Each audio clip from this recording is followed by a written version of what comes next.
नमस्ते दोस्तों, मैं योगेश माने आप सबका इग्नाइट एकेडमी में स्वागत करता हूं। दोस्तों, आज मैं एनएचपीसी का जो सिलेबस है वो आपके सामने लेके आया हूं। जिन लोगों ने अप्लाई नहीं किया है, आप अप्लाई करिए। इसके लिए एलिजिबिलिटी क्राइटेरिया डिप्लोमा चाहिए ही चाहिए। डिप्लोमा के बाद डिग्री हो तो कोई दिक्कत नहीं, मगर खाली डिग्री से काम नहीं चलेगा, आपको डिप्लोमा होना जरूरी है। मैकेनिकल की अच्छी खासी वैकेंसीज है और सिलेबस थोड़ा सा वेल नोन होने की वजह से ये आपके लिए अप्लाई करना जरूरी में से एक पीएसयू बनता है। अच्छी खासी सैलरी है। तो देखते हैं इसका सिलेबस क्या है। सबसे पहले तो पैटर्न समझिए। पैटर्न क्या है दोस्तों कि 140 मार्क्स के आपके टेक्निकल क्वेश्चंस आने हैं।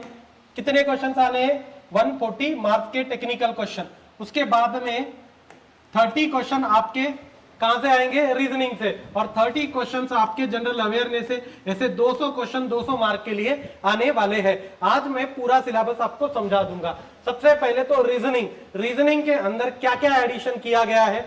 तो एक तो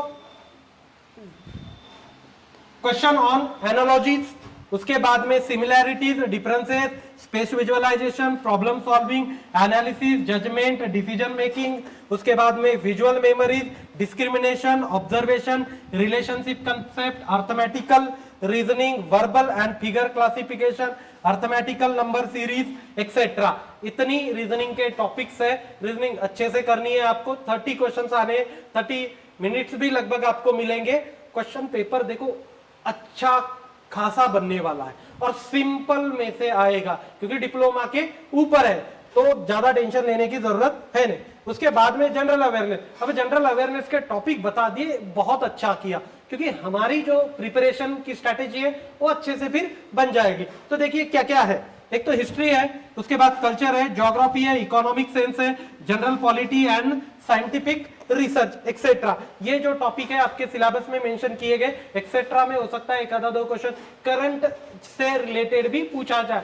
लुसेंट, उसके बाद में अरियन जैसे बुक्स में ये काफी चीजें आपको इजीली अवेलेबल भी हो जाएगी। और इन्होंने क्या बोला है कि स्पेशल स्टडी करने की जरूरत है नहीं, मगर हमें अच्छे से प्रिपरेशन करके ही जाना है। ओके, स्पेशल स्टडी की जरूरत नहीं, इसका मतलब सिंपल क्वेश्चन आ सकते हैं। बिना प्रिपरेशन की कोई एग्जाम इंडिया में नहीं निकल सकती। भाई इतनी दुनियादारी है यहाँ, अरे कितना कंपटीशन है, कैसे निकलेगा बिना प्रिपरेशन? चलिए टेक्निकल के पास आते हैं। टेक्निकल में सबसे पहला term theory of machine and design. क्या क्या टॉपिक गिवन है? सिंपल मैकेनिज्म पहले वाला, राइट। उन्होंने concept of simple mechanism, 4 bar linkages and link motion, मतलब सिंपल मैकेनिज्म। उसके बाद में flywheel and fluctuation of energy, right. Flywheel करना है, छोटा सा टॉपिक है, right. Power transmission, belt, we belt, flat belt, right, मतलब बेल्ट ड्राइव, इतना समझ लीजिए। उसमें चेन ड्राइव मेंशन किया नहीं है, रोप ड्राइव मेंशन नहीं किया, बेल्ट ड्राइव बोला है, मगर रोप का नॉमेनक्लेचर जो होता है, डेजिग्नेशन ऑफ रोप, वो करके जाइए। उसके बाद में clutches, plate clutch, conical clutch, right. Centrifugal clutch का नाम मेंशन नहीं है, मगर उसका यूजेस एप्लीकेशन उतना थ्योरेटिकल पार्ट याद रखिए। उसके बाद में gear, types of gear, gear profile, gear ratio calculations, gear पूरा करना है, थोड़ा सा डिजाइन पॉइंट ऑफ व्यू से भी करना है और थोड़ा सा थ्योरी ऑफ मशीन के पॉइंट ऑफ व्यू से भी करना है। उसके बाद में governor principle and its classification, governor करना है अच्छे से, right. Pendulum type, dead weight type, spring loaded type, उसके बाद स्टेबिलिटी, सेंसिटिविटी, हंटिंग, गवर्नर पूरा अच्छे से कर लेना है। फिर रिवर्टेड जॉइंट लिखा हुआ है, कैम लिखा हुआ है, bearing, friction in collar and pivot bearing, इसका मतलब है rolling and sliding contact bearing आपको अच्छे से करके जाना है। उसके ऊपर थ्योरेटिकल क्वेश्चंस भी काफी बार पूछे जाते हैं, तो वो एक इंपॉर्टेंट टॉपिक बनता है। तो क्या क्या दिया है आपके इसमें? बेयरिंग है, कैम है, उसके बाद गवर्नर है, उसके बाद गियर है, गियर ट्रेड मेंशन नहीं है तो भी करनी है।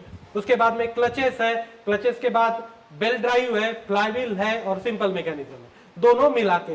स्प्रिंग का नाम मेंशन नहीं है, बेसिक स्प्रिंग के कर लेने हैं। ओके, पावर स्क्रू का नाम मेंशन नहीं है, हो सकता है कोई क्वेश्चन ही ना आए पावर स्क्रू से, राइट। हेलिकल गियर वगैरह वो gear design point of view से नहीं करने हैं। क्लियर? आगे चलते हैं। Mechanics and strength of material. Mechanics में देखिए equilibrium forces, laws of motion, friction, okay, ये 3 टॉपिक गिवन है। इसका मतलब सिंपल है कि आपको थोड़ा सा स्टैटिक पार्ट देके जाना है।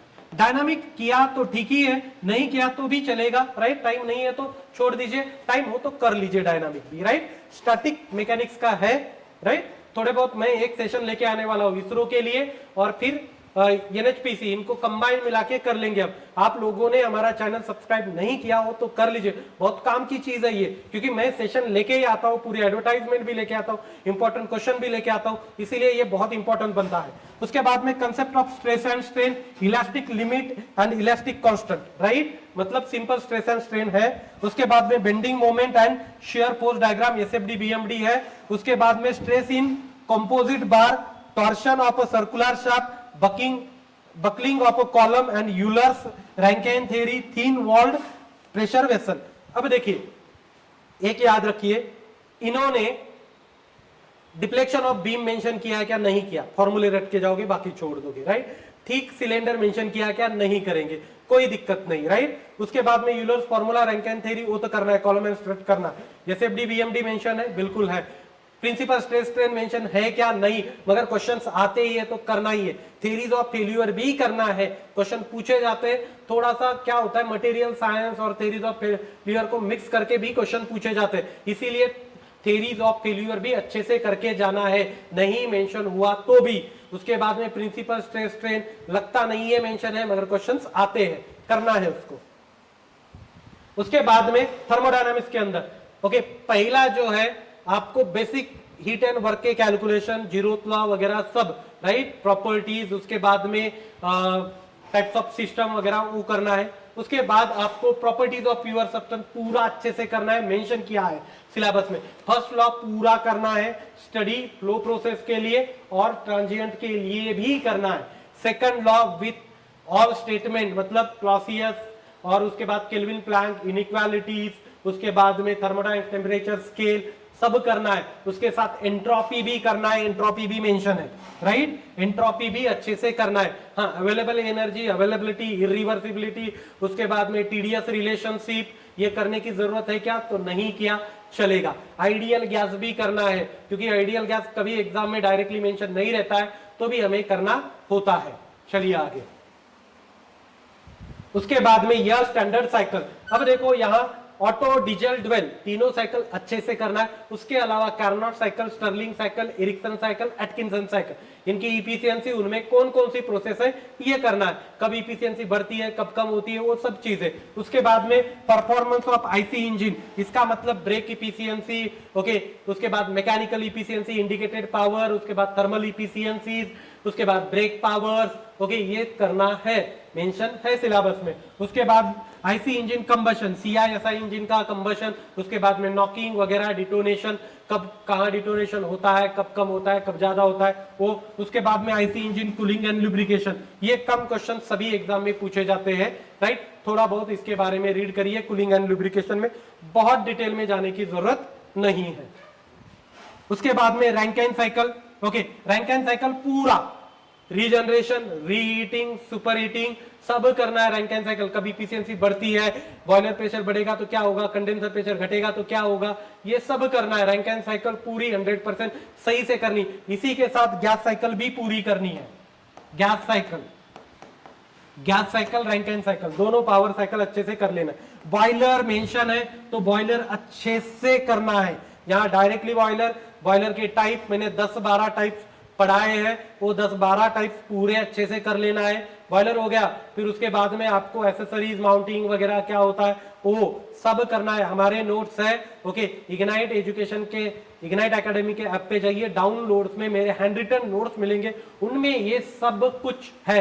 आपको कंप्रेसर करना है, रेसिप्रोकेटिंग, एक्सियल, सेंट्रीफ्यूगल, ओके। अब रेसिप्रोकेटिंग डिटेल में करना है, एक्सियल, सेंट्रीफ्यूगल ऊपर से किया तो भी चलेगा, उनके डिफरेंसेस, उसके बाद डिग्री ऑफ रिएक्शन वगैरह क्या होती है। उसके बाद नोजल भी करना है, मेंशन है सिलेबस के अंदर, ओके। एयर कंप्रेसर बोला था मैंने, their cycles, right. Refrigeration cycle, principle of refrigeration plant, refrigeration, psychometric, दोनों करके जाओगे, क्वेश्चन पूछे जाते हैं। उसके बाद में नोजल के बाद स्टीम टरबाइन, राइट, मतलब पावर प्लांट काफी सारा कवर कर रखा है, राइट। एनएचपीसी है ना, तो वो पूछेंगे ही सवाल।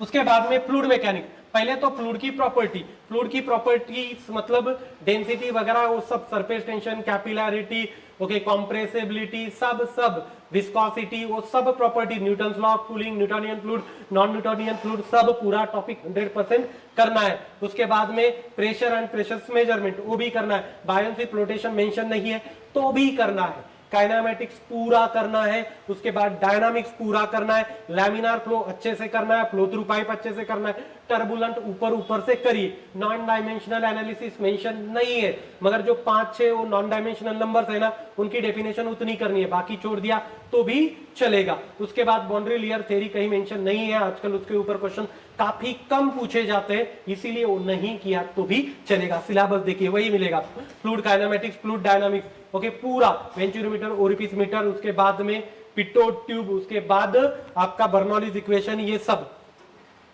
राइट। यहां मेंशन है venturimeter, pitot tube, orifice meter, right. आगे आगे देखो, हाइड्रोलिक मशीन, हाइड्रोलिक मशीन में hydraulic turbine, right, types of turbine, impulse, reaction, सब उसकी स्पेसिफिक स्पीड, ये सब करना है। उसके बाद में टाइप्स ऑफ इफिशियंसीज सब करोगे, क्लियर। हाँ, इंपैक्ट ऑफ जेट मेंशन नहीं है आजकल, उसके ऊपर क्वेश्चंस काफी कम पूछे जा रहे, छोड़ दिया तो भी चलेगा। अब इन्होंने स्पेसिफिकली मेंशन किया है सेंट्रीफ्यूगल पंप, क्योंकि एलिजिबिलिटी क्राइटेरिया क्या है, डिप्लोमा है, इसलिए सेंट्रीफ्यूगल पंप। रेसिप्रोकेटिंग पंप के बारे में कुछ मेंशन नहीं किया गया, थोड़ा सा ऊपर ऊपर से कर लीजिए। ऊपर ऊपर से मतलब पहला पेज होता है ना सेंट्रीफ्यूगल पंप का, जो आपके नोट्स में है ऑलरेडी, मैंने शेयर किए हुए नोट्स है हमारे चैनल पे, फ्रीली डाउनलोड कर सकते हो आप, फ्रीली, बिल्कुल फ्री है, कोई पैसा नहीं है उसका, राइट। हैंड रिटन नोट्स है जो मैंने पढ़ाए हैं, राइट, तो उसमें ये सब कुछ है। उसमें मैंने पहले पेज पे आपको बताया है कि आपको डिस्चार्ज रेसिप्रोकेटिंग पंप का और उसकी स्लिप उतना ही करके जाइए, बाकी छोड़ दिया तो भी चलेगा, क्योंकि सिलेबस में मेंशन नहीं है। उसके बाद में प्रोडक्शन मटेरियल पूरा करना है 100%, क्योंकि ऐसे एग्जाम में, जितने डिप्लोमा लेवल की एग्जाम है, उसमें प्रोडक्शन अच्छा खासा पूछा जाता है, मटेरियल भी अच्छे से करके जाइए, सब एग्जाम में आता है आजकल। देखिए, mild steel and it's alloy, ferrous non ferrous metal के अलॉय करने हैं, फेरस नॉन फेरस मटेरियल के। हीट ट्रीटमेंट ऑफ स्टील है, मतलब पूरा ही आ गया है मटेरियल साइंस, क्लियर। उसके बाद में वेल्डिंग, आर्क वेल्डिंग करनी है, गैस वेल्डिंग करनी है, resistance welding, special type of techniques like TIG, MIG etcetera, brazing, soldering, welding defect testing, okay, NDT non destructive testing, मतलब वेल्डिंग पूरा 100% अच्छे से डिटेल में बहुत सारा मेंशन करके रखा है, सब टाइप के वेल्डिंग। उसके बाद में फाउंड्री यानी कास्टिंग, पूरा कास्टिंग करना है अच्छे से, अलाउंसेस क्या होते हैं, पैटर्न्स क्या होते हैं, कितने टाइप के हैं, अलग अलग टाइप की कास्टिंग की मेथड, कास्टिंग के डिफेक्ट, सब करना है अच्छे से, राइट, मेथड, डिफेक्ट। उसके बाद डिफरेंट कास्टिंग प्रोसेसेस, फोर्जिंग, एक्सक्रूजन, मतलब मेटल फॉर्मिंग भी अच्छे से है, ओके, मेटल कटिंग प्रिंसिपल्स अच्छे से करना है, cutting tools, okay, metal cutting है पहला टॉपिक, अच्छे से कर लेना।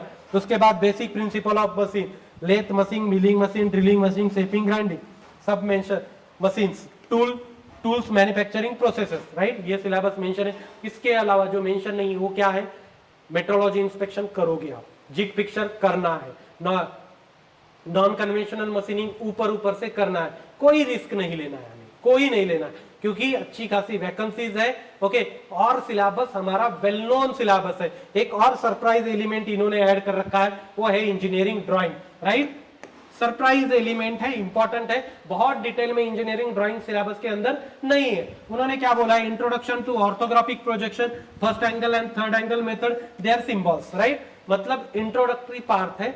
दूसरा, ऑर्थोग्राफिक्स पूरा है, आइसोमेट्रिक पूरा है, राइट, मतलब ये समझ के चलिए कि पूरा आइसो और ऑर्थो आपको अच्छे से पढ़ना है, यही आपके सिलेबस में है। मैं सेपरेट इसका एक वीडियो यूट्यूब पे लेके आऊंगा, जिसमें मैं ऑर्थो और आइसो के इंपॉर्टेंट क्वेश्चन लूंगा, क्योंकि सिलेबस में वो मेंशन है।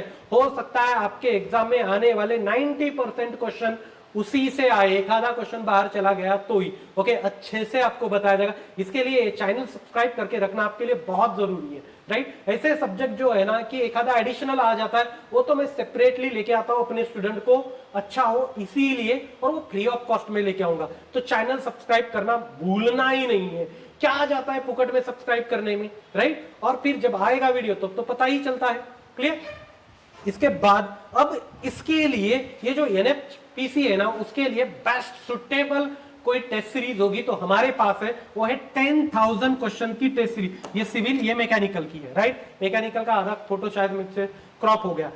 10,000 क्वेश्चन की टेस्ट सीरीज है। अब इन 10,000 क्वेश्चन की टेस्ट सीरीज मात्र 199 रुपीज में आपको मिलने वाले। सब क्वेश्चन आपको इसी में से हो सकता है एग्जाम में मिल जाए, राइट। आपकी प्रैक्टिस अच्छी होगी, परफॉर्मेंस आप अच्छे से एनालिसिस कर पाओगे। आगे चलते हैं। जिन लोगों ने इसरो का फॉर्म फिल कर रखा है उन लोगों के लिए मुझे ये बताना है कि हम टेस्ट सीरीज लॉन्च कर चुके हैं।